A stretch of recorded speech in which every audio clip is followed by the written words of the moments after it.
வணக்கம் மக்களே. சொன்னோம்ல பார்த்தா மாதிரி பிக் பாஸ்க்கான முதல் ப்ரோமோ வந்திருக்கு. இந்த ப்ரோமோல பார்த்தீங்கன்னா வீட்டுக்குள்ள இந்த வாரத்துக்கான வீக்லி டாஸ்க்கை கொடுக்குறாங்க.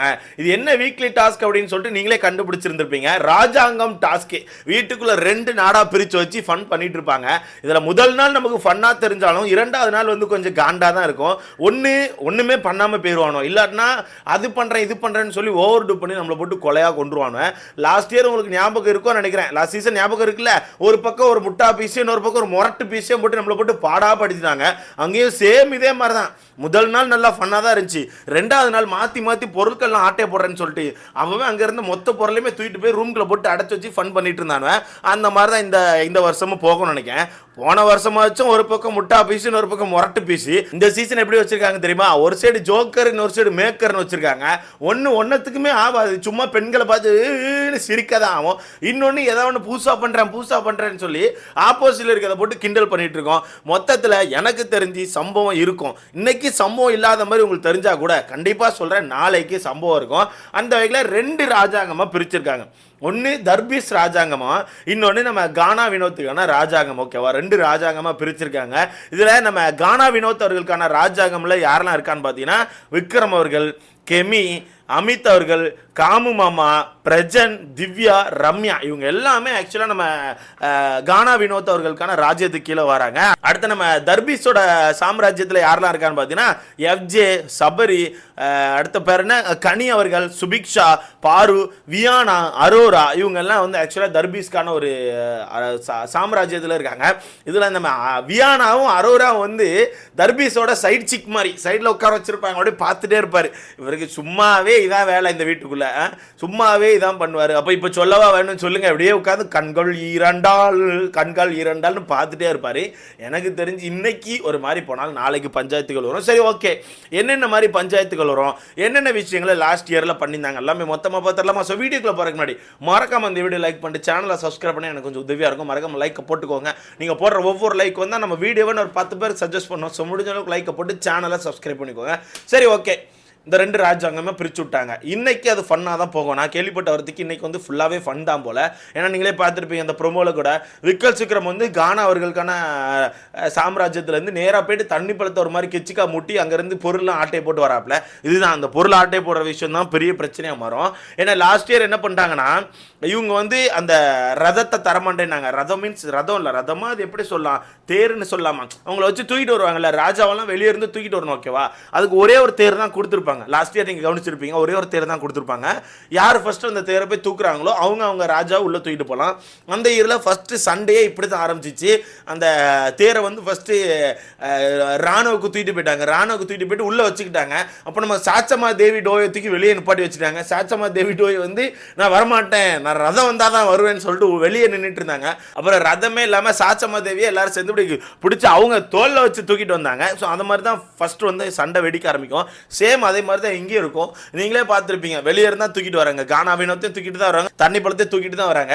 இதில் பரவாயில்ல ப்ரோ, நம்ம சபரியும் எஃப்ஜே சேர்ந்து தண்ணி பழத்தை ஒரு மாதிரி தூக்கிட்டாங்களா, தூக்கிட்டு வந்து உள்ள இறக்குறாங்க. ஸோ ஃபன்னாக இருக்கும். இன்னைக்கு ஃபுல்லாக ஃபன் தான் இருக்கும். ஓகேவா? ஸோ லாஸ்ட் இயரில் இந்த தேரில் தான் சண்டை வெடிச்சிச்சு. அதுக்கப்புறம் இந்த பொருட்கள் ஆட்டையை போடுறதுல கை வச்சாங்க. ஓகேவா? அவன் போயிட்டு அங்கேருந்து கத்தி எடுத்துகிட்டு வருது. ஏன்னா கத்தி கொடுத்துருந்தாங்க லாஸ்ட் இயர்.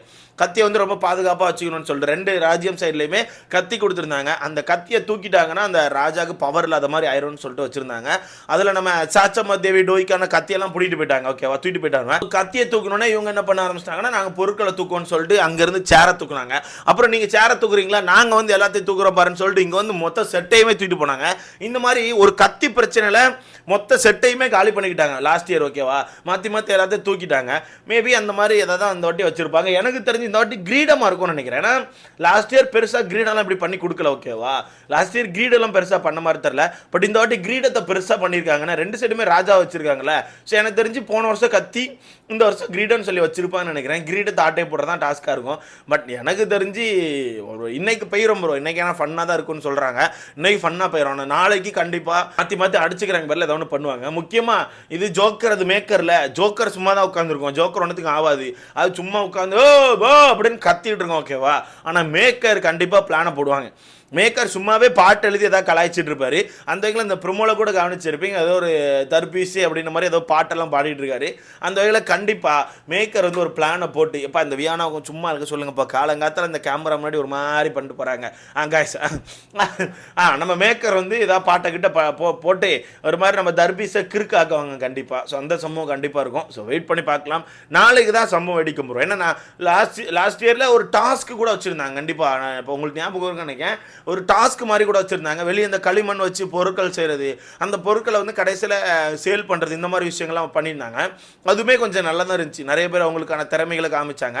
அது ஆக்சுவலாக ராஜாங்கம் டாஸ்க்கு தானே? ஆமாம், ராஜாங்கம் டாஸ்க்கு தான். ஸோ அதில் வந்து முத்துக்குமரன்லாம் நீங்கள் பார்த்துருப்பீங்க, பெரிய ஒரு கோட்டையே கட்டியிருப்பார். ஒவ்வொருத்தர் ஒவ்வொரு பொருள் செஞ்சுருப்பாங்க, ஆமை தவளைன்னு சொல்லிட்டு. பட் இவர் ஒரு கோட்டையை கட்டியிருப்பார். இந்த மாதிரி சின்ன சின்ன டாஸ்க்கை தான் இந்த வருஷமும் வைப்பாங்க. ஏன்னா இவங்கள்ட்ட பெருசாலாம் எதிர்பார்க்க முடியாது ப்ரோ. ஒன்று இவங்கள்ட்ட ஃபன் எதிர்பார்க்கலாம், இல்லாட்டினா ஒரேடியாக சவுண்டு, சண்டை, இந்த மாதிரி விஷயங்களை தான் எதிர்பார்க்கலாம். பட் நான் கேள்விப்பட்ட வரத்துக்கு பெருசாக சண்டை வர விட மாட்டாங்க, ஃபுல்லாகவே ஃபன்னாக தான் கொண்டு போக ட்ரை பண்ணுவாங்கன்னு சொல்லியிருக்காங்க. ஏன்னா ஒரு 3 டேஸ்க்கு முன்னாடி தான் போராட்டம் போயிருக்கு, அது உங்களுக்கே தெரியும் ஓகேவா. ஈவிபிக்கு வெளியே பெரிய போராட்டம் பண்ணியிருக்காங்க. அப்படி இருக்கும்போது திருப்பி இந்த வீட்டுக்குள்ளே ஏதாவது பிரச்சனைகளோ இல்லை சண்டை சச்சரவுகள் இந்த மாதிரி விஷயங்களை வந்து காட்டி பெருசாக அந்த சீனை வெடிக்க வச்சாங்கன்னா அது வந்து கண்டிப்பாக மைனஸ் ஆகும் பிக் பாஸ்க்கு. ஸோ அதை வச்சே திருப்பி போராட்டம் பண்ணுவாங்கன்னு சொல்லிட்டு ஃபுல் அண்ட் ஃபுல் இந்த வாரம் வந்து ஃபன்னாக கொண்டு போக தான் ட்ரை பண்ணுவாங்க. அதுக்கு தான் இந்த டாஸ்க் வந்து இவ்வளோ சீக்கிரமாக வச்சுருக்கதா சொல்கிறாங்க. ஸோ பார்க்கலாம் என்ன நடக்குன்னு சொல்லிட்டு. ஏன் உங்களுக்கே தெரியும், ராஜாங்கம் டாஸ்க் வச்சா எல்லாருமே இந்த ராஜாங்கம் உடைகளில் தான் சுற்றி ஆகணும் அங்கேயும். எனக்கு நான் அந்த ப்ரோமோ பார்க்கும்போது ஒருத்தருக்கு மட்டும் இந்த ட்ரெஸ் பக்காவாக பொருந்திருக்கு ப்ரோ. விக்கல் சுக்ரமுக்கு அந்த ட்ரெஸ்ஸு பக்காவாக பொருந்திருக்கு. அப்படியே இந்த ஏதோ ஒரு படத்தில் ஒரு ஆள் மாதிரியே இருக்கார் ப்ரோ. பொன்னியின் செல்வமில் ஒரு கேரக்டர் வரும் ஓகேவா, அப்படியே இருக்கார். எனக்கு அப்படியே தோணுச்சு, அவர் மாதிரியே இருந்துச்சு. ஸோ அந்த மாதிரி ஒரு சில பேருக்கு இந்த கேரக்டர் பக்காவாக பொருந்தோம், ஒரு சில பேர் இந்த கேரக்டரில் கண்டிப்பாக ஓவர் டூ பண்ணுவாங்க. முக்கியமாக வியானா மாதிரி ஆட்கள் வந்து சும்மாவே கேமராவில் தெரிகிறதுக்கு தலைகீழ நிற்பாங்க. இப்போ இந்த ஒரு கேரக்டரை வேறு கொடுத்துட்டா சும்மா இருப்பாங்கன்னு நினைக்கிறீங்களா என்ன? அவ்வளோதான், தண்ணி படத்தோட சேர்ந்து ஒரு ஆட்டத்தை போடுவாங்க. பட் பாகுபலிலாம் அங்கே இருந்த மாதிரி இருக்குது கைஸ், பார்த்தீங்களான்னு தெரில. கானாவோட சாம்ராஜ்யத்தில் பாகுபலிலாம் பின்னாடி நிற்காப்புல. ஸோ இது என்னன்னு தெரில. இந்த பக்கம் பார்த்தா பாகுபலி, இந்த பக்கம் ராஜா மாதா இருப்பாங்கன்னு நினைக்கிறேன். ஆமாம், தர்பீஸோட சாம்ராஜ்யத்தில் தான் கனியவர்கள் இருக்காங்க. அப்போ இங்கே ராஜா மாதா, அங்கே பாகுபலி. இதில் சாண்ட்ரா அவர்கள் எந்த டீமில் இருக்காங்கன்னு தெரில. சாண்ட்ரா அந்த ப்ரோமோவில் காமிக்கலை. ஸோ வெயிட் பண்ணி பார்க்கலாம் என்ன நடக்குன்னு சொல்லிட்டு. நீங்கள் சொல்லுங்கள் மக்கள். லாஸ்ட் இயர் நீங்கள் பார்த்துருப்பீங்க, ஒரு மாதிரி கொண்டு போயிருப்பாங்க. அது நல்லா இருந்துச்சா நல்லா இல்லையான்னு நமக்கு சொல்லவே தெரியாது. அந்த மாதிரி தான் போயிருக்கோம் லாஸ்ட் இயர். எனக்கு தெரிஞ்சு லாஸ்ட் இயர் வந்து இந்த டாஸ்க் வச்ச வாரம் வந்து கொஞ்சம் போர் தான்.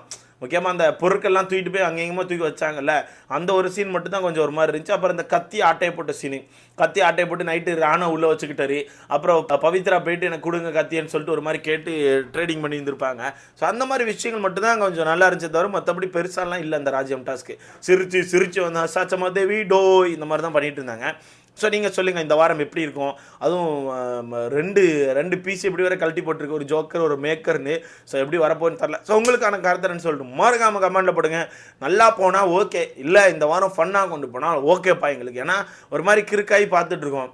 ஒரு 3 நாட்கள் கொஞ்சம் ஃபன்னாக கொண்டு போனால் கூட ஓகே ஃபீல் தான் எனக்குலாம் இருக்கும்ப்பா. எனக்குலாம் ஓப்பனாக சொல்ல போனால் நல்லா தான் இருக்கும். ஸோ பார்க்கலாம் நடக்குன்னு. இதை பற்றி உங்களுக்கான கருத்துன்னு சொல்லிட்டு மறக்காம கமெண்ட்டில் போடுங்க. அடுத்த பார்க்கலாம்.